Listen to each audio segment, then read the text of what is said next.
వి gold trusted gold buyers మీరు తాకట్టు పెట్టిన బంగారాన్ని విడిపించి ఈ రోజు ఉన్న మార్కెట్ ధరకు కొనబడను 7771077720.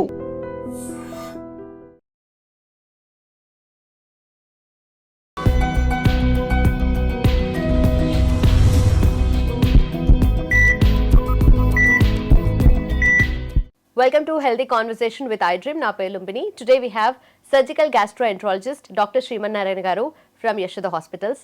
Gut gurinchi, gut related health issues gurinchi. Let's talk to him. Hello sir. Hello అమ్మా. So first of all gut health కానీ గట్ ఇష్యూస్ గురించి మాట్లాడితే ఈ మధ్య ఎక్కువగా టాబ్లెట్స్ బఠానీలాగా తినేస్తున్నారు అన్న దాంట్లో ఫస్ట్ ఉంటుంది ప్యాంటాప్. సో లిటరలీ ఎవరైనా తీసుకోవచ్చు కాబట్టి మార్నింగ్ పరగడుపునే టాబ్లెట్స్ కూడా తీసుకుంటున్నారు గ్యాస్ట్రిక్ రిలేటెడ్ ఇష్యూస్ గురించి మాట్లాడినప్పుడు. సో ఎందుకు ఈ లెవెల్లో ఇష్యూస్ అనేవి అరైజ్ అవుతున్నాయి, గ్యాస్ సమస్యలు ఎందుకు ఇంత ఎక్కువైపోతున్నాయి అంటారు? జనరల్గా మనకు ఓన్లీ ఇండియా వైజ్ అనే కాదు, వరల్డ్ వైజ్లో కూడా మోర్ కామన్ యూస్ చేసే డ్రగ్ గ్యాస్ టాబ్లెట్స్. మీరు ఈవెన్ యూఎస్లో కూడా ఏ టాబ్లెట్స్ దొరికినా దొరకకపోయినా మనకి గ్యాస్ టాబ్లెట్స్ అయితే ఓవర్ కౌంటర్ దొరికేస్తాయి అనమాట. ఇంకోటి అంటే జస్ట్ ఒక ఫైనాన్షియల్ బర్డన్ గురించి కూడా ఆలోచిస్తే ఫార్మసీలో మనకు almost 1/3 pharmacy will go to the SDT tablets. అంటే అంత సివియారిటీ ఉంది అనేది. సివియారిటీ అంటే కంప్లైంట్లో కాదు, అమౌంట్లో అనమాట. అంటే ఆల్మోస్ట్ సపోజ్ మీరు ఒక రోడ్డు మీద వెళ్ళే ఒక 100 పేషెంట్స్ని 100 పీపుల్ని నార్మల్గా కనిపించే వాళ్ళని పట్టుకొని మీకు లాస్ట్ 1 మంత్లో గ్యాస్ ప్రాబ్లం ఏమైనా వచ్చిందా అంటే 80% పీపుల్ చెప్తారు మాకు గ్యాస్ ప్రాబ్లం వచ్చింది, ఒకసారి వచ్చింది, బట్ టాబ్లెట్స్ యూస్ చేసామా యూస్ చేయలేదా అది మెటీరియల్ కాదు. ఎక్కువ ఉంటే టాబ్లెట్స్ వాడతారు, తక్కువ ఉంటే జస్ట్ కొంచెం మజ్జిగో ఏదో ఇంట్లో దొరికే దాంతో యూస్ చేసుకుంటారు. సో గ్యాస్ అనేది అంత కామన్ ప్రాబ్లం అనమాట. యాక్చువల్లీ నేను చెప్పేది ఏంటంటే గ్యాస్ ప్రాబ్లం అనేది ఒక జబ్బులా కాదు, అంటే ఒక డిసీజ్ కాదు. మన యొక్క లైఫ్ స్టైల్కి, మన యొక్క డైటరీ హ్యాబిట్స్కి, మనకున్న టెన్షన్ పార్టీస్కి అదొక సైడ్ ఎఫెక్ట్. ఓకే. సో డిసీజ్లా కాదు. ఎందుకు అంటే డిసీజ్ అయితే మనం మందులు వాడితే తగ్గుతుంది. గ్యాస్ ప్రాబ్లం ఏంటంటే మందులు వాడితే ఆ రోజుకు తగ్గుతుంది, మళ్ళీ మీ పాత ప్రాబ్లమ్స్ ఏదైతే కంటిన్యూ చేస్తున్నారో వచ్చేస్తుంది. సో డిసీజ్ కాదు, సైడ్ ఎఫెక్ట్ అనమాట. సో మనం రెగ్యులర్గా చూసుకున్న ఫిజికల్ యాక్టివిటీ అవన్నీ ఇంప్రూవ్ చేసుకున్నప్పుడు ఆటోమేటిక్గా సెట్ అవుతాయి. Okay. But what is the issue? ఎందుకంటే ఇలా లాంగ్ టర్మ్లో వాడితే ఇష్యూస్ వస్తాయి కదా డెఫినెట్లీ. ఇప్పుడు ఇది సైడ్ ఎఫెక్ట్ అవ్వచ్చు, దాని తర్వాత ఇదే మేజర్ ఎఫెక్ట్ అవ్వచ్చు కదా టాబ్లెట్స్ వాడడం వల్ల. జనరల్గా మనము ఏ టాబ్లెట్ అండి అని సపోజ్ మీరు వేసుకునే పారాసిటమాల్ టాబ్లెట్ అదైనా సరే మనం ఎక్కువ రోజులు వాడితే లివర్ డ్యామేజ్ అవుతుంది. ప్రతి టాబ్లెట్, ఎందుకంటే ఇట్స్ కెమికల్ కాంపౌండ్, అదేమి న్యాచురల్ ప్రోడక్ట్ ఏమి కాదు. ఈవెన్ మీరు న్యాచురల్ ప్రోడక్ట్ కూడా అవసరానికి మించి తీసుకుంటే సైడ్ ఎఫెక్ట్స్ వస్తాయి. ఈవెన్ మీరు ఏదైనా తీసుకోండి, సపోజ్ పాల దగ్గర మొదలుపెట్టి ఏం తీసుకున్నా, న్యాచురల్ ప్రోడక్ట్ ఏది తీసుకున్నా సైడ్ ఎఫెక్ట్స్ అయితే ఎట్లాగ వస్తాయో, కెమికల్ ప్రోడక్ట్స్ ఏది మీ అవసరానికన్నా ఎక్కువ తీసుకుంటే డ్యామేజెస్ జరుగుతాయి. సో కామన్గా జరిగేది పారాసిటమాల్, లివర్ డ్యామేజ్ జరుగుతుంది. పెయిన్ కిల్లర్స్, కిడ్నీ డ్యామేజ్ అవుతాయి. అట్లా కాకుండా మన ఈపీపీఎస్ అనమాట, అంటే లైక్ గ్యాస్ టాబ్లెట్స్, జనరల్గా వాడే gas tablets.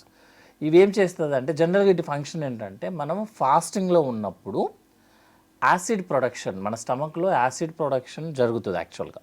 So acid production జరగకుండా ఈ టాబ్లెట్ ఆపుతుంది.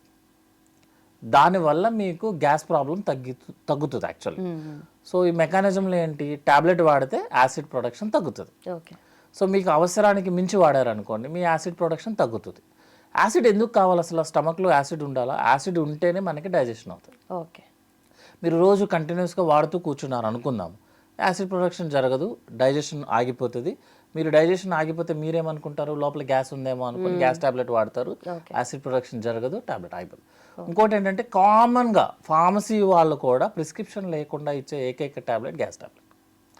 ఇక్కడే కాదు, ప్రపంచంలో ఎక్కడైనా సరే గ్యాస్ టాబ్లెట్ చాలా ఈజీగా, గ్యాస్ టాబ్లెట్ ఒకటి, మోషన్ టాబ్లెట్స్ ఒకటి, జనరల్గా కౌంటర్ మెడికేషన్ దొరికింది.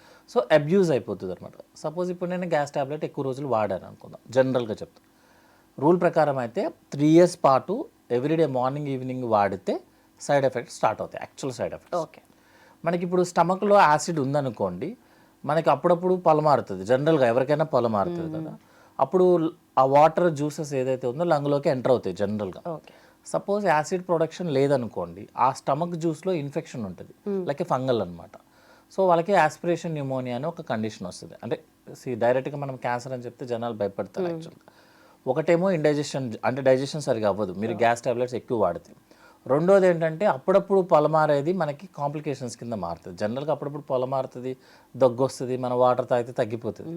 ఈ ఎవరైతే గ్యాస్ టాబ్లెట్స్ ఎక్కువ రోజులు వాడతారో వాళ్ళకి పొలమారితే ప్రాబ్లం ఏంటంటే వాళ్ళకి లంగ్లో న్యూమోనియా వస్తుంది. అది కూడా డేంజరస్ ఫంగల్ న్యూమోనియా. ఓకే. మూడోది ఏంటంటే ఇంకా ఎక్కువ రోజులు వాడితే వాళ్ళకి జనరల్గా క్యాన్సర్ వచ్చే ఛాన్సెస్ ఉంటుంది స్టమక్లో. అంటే రెగ్యులర్ క్యాన్సర్స్ వస్తాయి, అప్పుడప్పుడు లింఫోమాస్ కూడా, న్యూరోఎండోక్రైన్ ట్యూమర్స్ కూడా వస్తాయి. ఎందుకంటే మీరు గ్యాస్ ప్రొడక్షన్ ఆపుతున్నారు, బాడీ ఏం చేస్తుంది, గ్యాస్ ప్రొడక్షన్ ఇంక్రీజ్ చేయడానికి ట్రై చేస్తుంది. అదేంటి, ఒక సెల్ మీద యాక్టివేట్ అవుతుంది అన్నమాట, దాన్ని గ్యాస్ట్రిన్ అంటారు యాక్చువల్గా. సో మనమేమో తగ్గిద్దామని ట్రై చేస్తాము, బాడీ అలా కంట్రోల్లో ఉండదు కాబట్టి అది పెంచుదామని ట్రై చేస్తుంది. సో ఈ ఫైటింగ్లో క్యాన్సర్స్ డెవలప్ అవుతాయి. సో రేరెస్ట్ పాసిబిలిటీ క్యాన్సర్స్ అనమాట. కానీ చాలాసార్లు ఏంటంటే మనం ఏదైతే ఎస్డిటి టాబ్లెట్స్ తీసుకుంటున్నామో వాటి వల్ల మనకి మెగ్నీషియం లెవెల్స్ డౌన్ అవుతాయి. యాక్చువల్గా మెగ్నీషియం లెవెల్ డౌన్ అయితే హార్ట్ ఇష్యూస్ వచ్చే ఛాన్సెస్, హార్ట్ అటాక్స్, స్ట్రోక్స్ వచ్చే ఛాన్సెస్ ఉంటాయి. సెకండ్ థింగ్ ఏంటంటే ఈ పీపీఎస్ ఏదైతే ఉన్నాయో వాటి వల్ల నైట్రిక్ ఆక్సైడ్ అనే ఒక కాంపౌండ్ మన బాడీలో తగ్గుతుంది. అది ఆ ఫంక్షన్ ఏంటంటే మనకి హార్ట్ ప్రాబ్లమ్స్ రాకుండా, హార్ట్ అటాక్స్ రాకుండా చూస్తుంది. సో మీరు గ్యాస్ట్రిక్ టాబ్లెట్ వాడటం వల్ల గ్యాస్ట్రిక్లోనే కాదు సమస్యలన్నీ హార్ట్ మీద కూడా వస్తుంది అనమాట. ఓరల్ హెల్త్ మీద ఎఫెక్ట్ చేస్తుంది. మీరు ఈ మధ్యలో హార్ట్ టాబ్లెట్లు, thyroid tablets, BP tablets use చేసుకుంటున్నారు అనుకోండి, ఆ టాబ్లెట్లు అబ్జార్ప్షన్ అవ్వకుండా ఈ టాబ్లెట్స్ ఆపుతాయి అన్నమాట. దాని ఎఫెక్ట్ ఉండదు. ఎందుకంటే లోపల యాసిడ్ ఉంటేనే ఆ టాబ్లెట్ వస్తుంది యాక్చువల్గా. ఎందుకంటే ఆ టాబ్లెట్ ఒక టాబ్లెట్ ఏదైనా అనుకోండి, అది ప్రిపేర్ చేసేటప్పుడే ఆ టాబ్లెట్ ఏ పీహెచ్ లెవెల్లో పనిచేయాలని ఫిక్స్ ఉంటుంది. అంటే అది మనకి సెలవాలో పనిచేయాలా, స్టమక్ జ్యూస్లో పనిచేయాలా, లివర్లో పనిచేయాలా, ఇంటెస్టైన్లో పనిచేయాలా, కోలల్లో, అది ఫిక్స్డ్ ఉంటుంది. ఇప్పుడు సపోజ్ మీరు టాబ్లెట్స్ వాడారు, acidity tablets, acid levels down అయిపోయాయి, అది స్టమక్లో పనిచేయదు. మీరు టాబ్లెట్స్ వేసుకున్నా కూడా పనిచేయదు అనమాట. సో ఈ ఇంట్రాక్షన్స్ కూడా ఎక్కువైపోతూ ఉంటుంది అనమాట.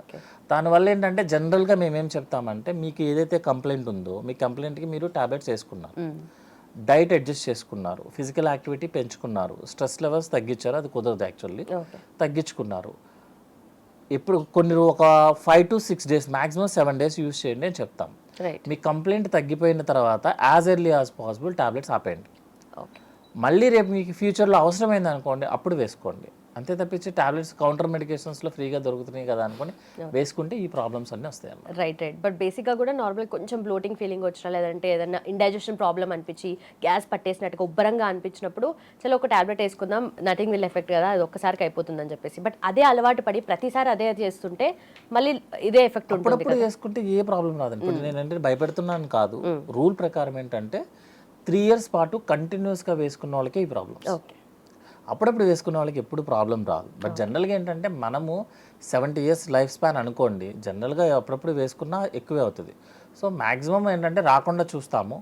ఒకవేళ వస్తే అప్పటి వరకు ఎప్పుడైతే మీకు ప్రాబ్లం ఉందో అప్పటి వరకు సెట్ చేసుకొని ఆపేస్తాం. రైట్. మళ్ళీ అవసరమైనప్పుడు మళ్ళీ వాడుకోవచ్చు. ఓకే. సో దీంట్లో కూడా డూస్ అండ్ డోన్స్ ఉంటాయి కదా, ఎంత చిన్న ప్రాబ్లం అరైజ్ అయినప్పుడు వేసుకోవచ్చు, అంటే దాన్ని కొంచెం పెద్దగా అయితే వేసుకోవచ్చు, అంటే ఎప్పుడు వేసుకోవచ్చు, అండ్ ఏ సిమ్టమ్స్ ఉన్నప్పుడు వేసుకోవచ్చు, లేదంటే అసలు ఎప్పుడు వేసుకోవద్దు? జనరల్గా ఏంటంటే సపోజ్ నాకు ఇండైజెషన్ ప్రాబ్లం ఉంది, కొంచెం బ్లోటింగ్లో ఉందనుకోండి, మన ఇంట్లో దొరికేటువంటి ఏదైతే పాలు కానీ, పెరుగు, మజ్జిగ, అయితే కొబ్బరి నీళ్ళు, జ్యూసెస్ అవి తీసుకొని కొంతమంది ఐస్ క్రీమ్ తీసుకున్నా కూడా సెట్ అవుతుంది అంటారు. యాక్చువల్గా పెరుగుతుంది బట్ టెంపరీగా. కొంతమంది అప్పుడప్పుడు ఒక సోడా తీసుకొని మేనేజ్ చేస్తారు, యాక్చువల్లీ అది సరిపోతుంది. జీరా సోడా కానీ రెగ్యులర్ సోడాస్ కానీ ఒక్కసారి తీసుకుని మేనేజ్ చేస్తారు.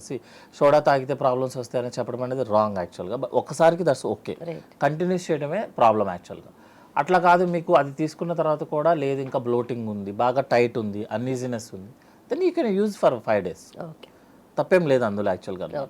అట్లా కాదు, ఇంకా బాగా పెరుగుతుంది, వామిటింగ్స్ వస్తున్నాయి, ఏం తినడానికి లేదు, అప్పుడు ఇంజెక్షన్స్ తీసుకోవచ్చు. రైట్.